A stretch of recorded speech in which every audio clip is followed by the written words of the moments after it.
I signed up for a late-night ghost tour of the Trans-Allegheny Lunatic Asylum in West Virginia because, honestly, I didn't believe in any of that stuff. The place was massive and undeniably creepy, but to me it was just old stone, rusted bars, and peeling paint. I figured the scariest thing I'd encountered was the guide's dramatized stories. Our group was small that night, maybe 10 of us, and the guide led us through the main building with a flashlight beam sweeping across cracked walls and long, shadowed hallways. The place smelled like damp wood and mildew, and the air felt cooler inside than it should have been, almost clammy against my skin. We were shown the old wards, the decaying recreational rooms, and finally, a small office that had once belonged to staff. On the desk was a heavy leather-bound logbook. The guide explained that it contained handwritten names of admitted patients from the 1800s to the mid-1900s. Some of the names, she said, were rumored to be associated with spirits still lingering in the asylum. Everyone leaned in, reading the faded ink under the beam of her flashlight. People whispered about the archaic handwriting, the strange notes on the margins. That was when I made a mistake. Trying to lighten the mood, I ran my finger down a page, stopped at one random name, Eleanor, Parker, 1891, and said, half-jokingly, "Eleanor, you still here with us?" The guide frowned at me but didn't comment. A few of the others laughed nervously. I grinned, pretending not to care, but as we left the office and stepped back into the hallway, I swear I felt something cold brush against the back of my neck as if someone had walked right behind me. I shook it off. Old buildings are drafty, I told myself. The tour moved on. The guide led us into one of the upper wards where the floors creaked under our feet and the long corridors seemed to stretch into blackness.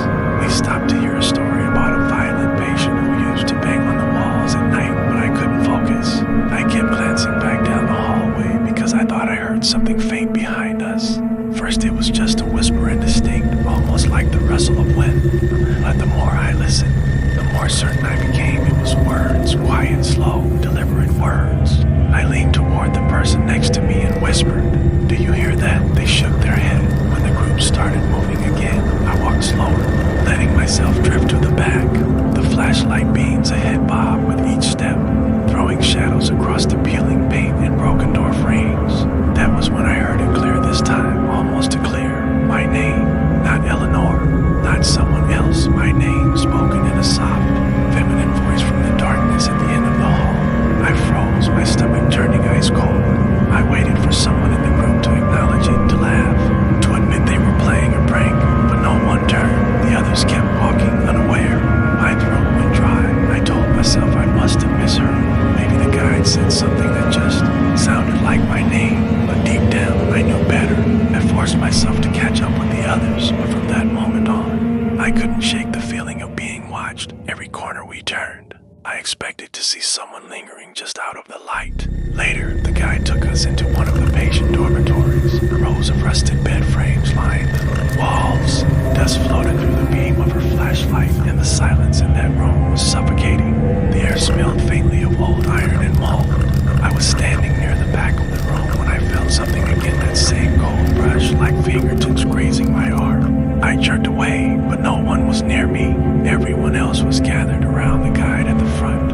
I told myself I was letting the atmosphere get to me, and I was spooking myself after the stupid Eleanor joke. But as the group shuffled out, I heard it again. Just behind me this time, a whisper so close it made my ear ring. Here, that was all.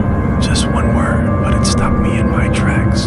I spun around, shining the tiny flashlight I brought with me. The beam cut across the beds, the cracked plaster walls, the empty doorway.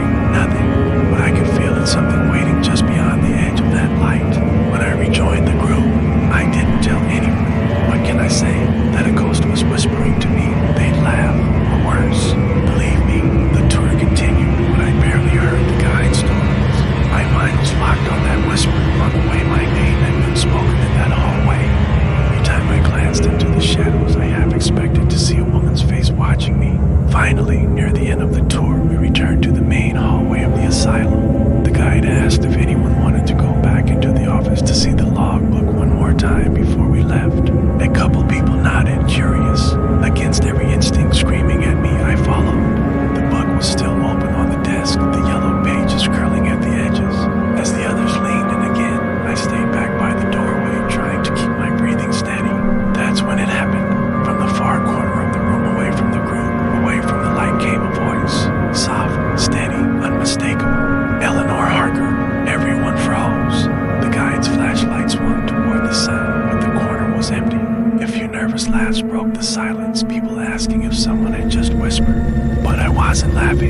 because after that name, the voice spoke again. This time, it said my name died clearly, died slowly, and in the exact same tone I'd used earlier when I called hers. The hairs on my arms stood straight up. My chest tightened. I couldn't breathe. Nobody else reacted. Nobody else even seemed to hear it. The guide was insisting that we should probably wrap things up, that sometimes the acoustics of the asylum carry voices in strange ways. But I know what I heard. As we walked out of the asylum into the cold night air, I kept glancing behind me, half expecting to see someone following us. The heavy doors shut, but the weight in my chest didn't lift. That night, back in my hotel room, barely slept. At some point, I must have drifted off, because I woke to a sound that froze me in place. A whisper, right by my ear. And this time, it wasn't my name. It was two words, still here.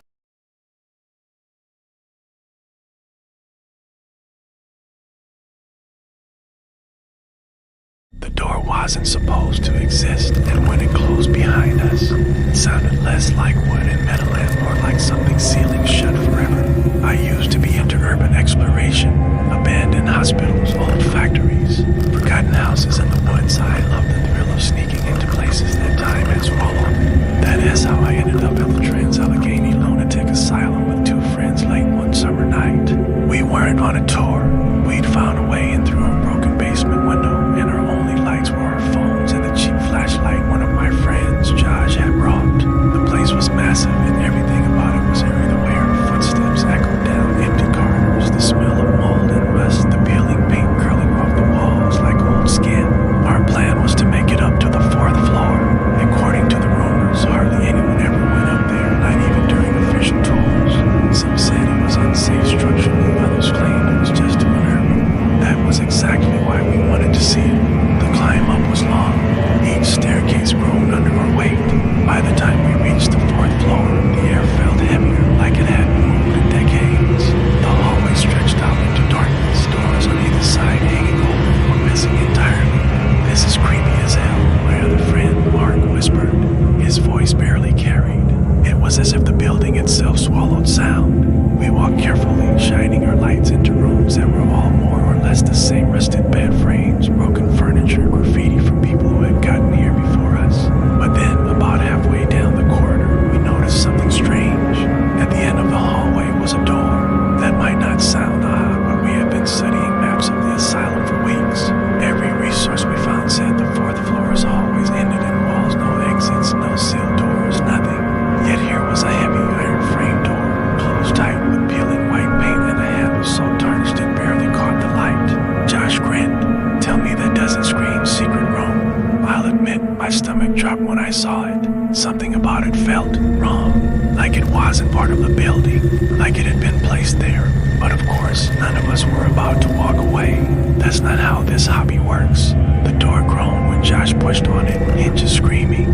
Dust poured out from the frame, filling the air with the stench of rotten age. Beyond it was a room we couldn't see until we stepped inside. It was larger than I expected, about the size of a classroom. The walls were a faded, sickly green, and the floor was littered with debris. Broken chairs, scraps of old paperwork, something that looked like leather restraints. The temperature dropped noticeably. My breath didn't quite fall, but the air felt colder than the rest of the asylum, enough to raise goosebumps along my arms. We spread out, shining our lights on everything. Mark picked up what looked like an old medical chart, the paper so brittle it nearly crumbled in his hand. Josh was laughing, saying we discovered some kind of hidden patient ward. Then the door slammed shut. It didn't just close. It slammed hard enough to rattle the walls. We all spun around, expecting to see someone there, but the doorway was empty. Okay, Mark muttered, forcing a laugh. Please tell me one of you did that. None of us had. Josh jogged back to the door, grabbed the handle, and pulled. Nothing. He shoved his shoulder into it. The door didn't budge. I felt my throat go dry. Maybe it locked from the other side. He shook his head. There's no lock. It's just stuck. The three of us tried together, straining against the handle, shoving until our shoulders hurt. The door didn't move an inch. That was when I noticed the room had gone unnaturally quiet. Don't mean just quiet, I mean silent. On the way up, we'd constantly heard the distant creak of the old building, the drip of water, the occasional lump as we'd settle. In here, it was nothing, dead air. Mark's light flickered.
want us to leave.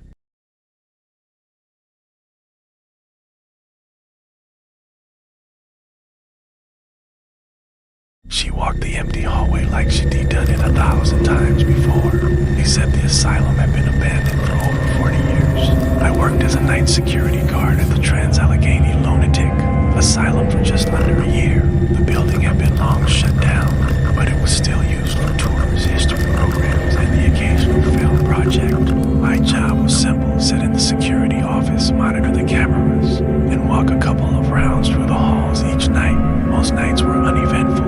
The asylum was unsettling, sure, but you get used to the creaks, the wind slipping through cracked windows, even the way the fluorescent monitors flickered like they were seconds away from dying. One night, about 3 in the morning, I was sitting in the office watching the feeds when I noticed movement on camera 6.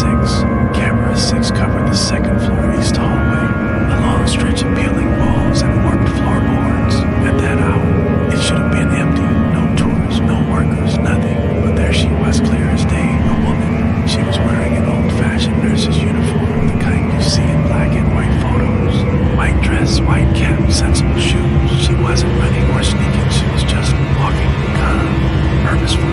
At first, I thought it had to be a prank, maybe some reenactor from a tour earlier in the day who'd hidden. Inside, I leaned closer to the monitor, trying to make out her face, but the feed was grainy, the quality terrible. Still, she didn't look like a trespasser. She looked like she belonged. I radioed it in, thinking maybe someone else was on site. No response. So, against my better judgment, I grabbed my flashlight and started toward the east wing. The asylum at night feels different when you're walking it alone. The silence isn't just silence, it's heavy, pressing in on you, like the building itself is listening. My boots echoed against the floor, and every sound felt too loud, like it would give me away. When I reached the east hallway, it was empty.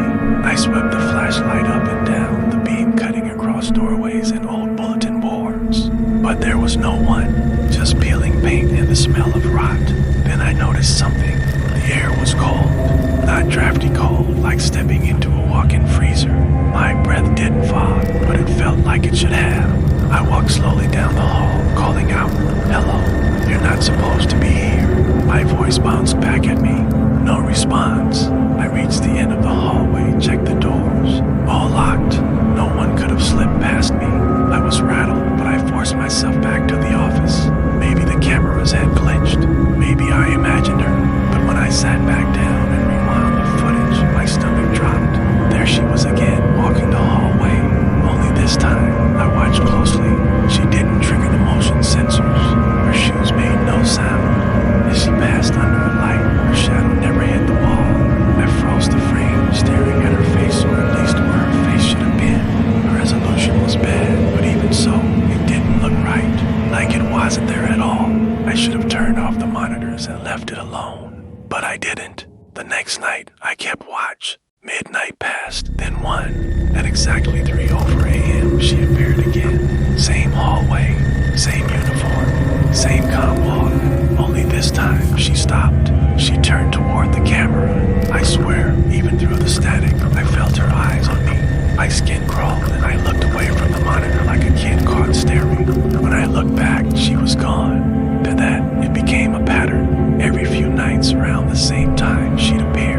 Always in that hallway, sometimes walking, sometimes standing. Once she bent down as if checking on something, like a patient on a bed that wasn't there anymore. I started dreading 3 a.m.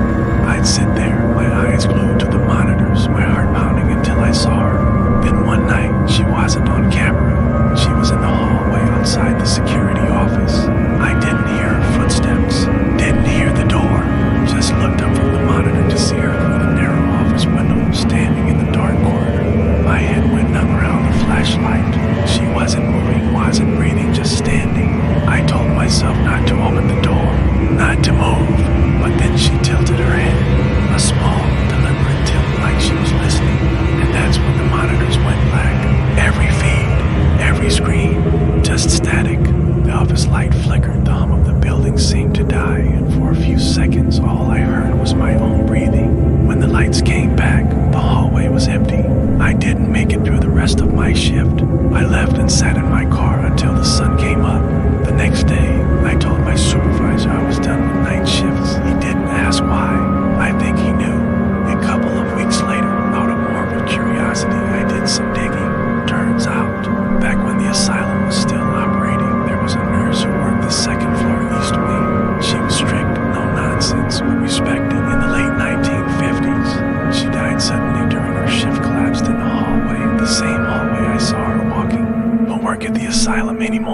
but I've heard other guards mention her in passing. They don't call her by name, just a nurse. And they say if you're really unlucky enough to see her turn and look at you on camera, it means she's already closer than you think.